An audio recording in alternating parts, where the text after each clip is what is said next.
Selamat siang Indonesia. Anda menyaksikan seputar Bali terkini pukul 11 WITA bersama saya Dwi Vera.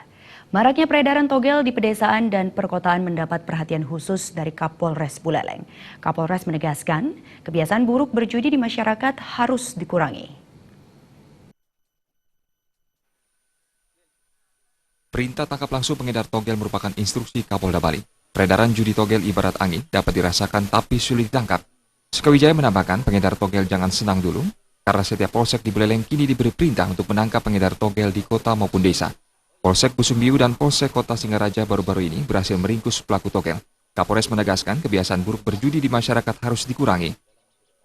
Laksanakan juga pembersihan judi togel.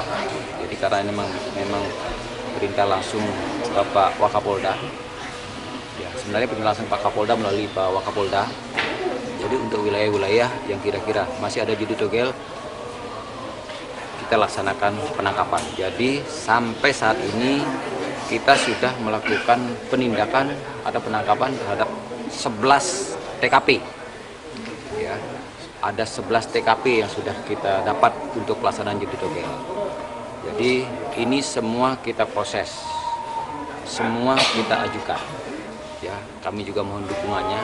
Mudah-mudahan Buleleng ini bersih dari perjudian, terutama judi togel dan lain-lainnya. Peredaran togel cukup marak di perkotaan yang didominasi Kecamatan Busungbiu, Seririt, Grogak, dan Tejakula. Pelaku umumnya masyarakat yang berprofesi sebagai pedagang, petani, dan pengangguran. Komang Yuda, Bali TV. Pemirsa, sekian seputar Bali terkini kali ini. Terima kasih untuk perhatian Anda. Salam Indonesia.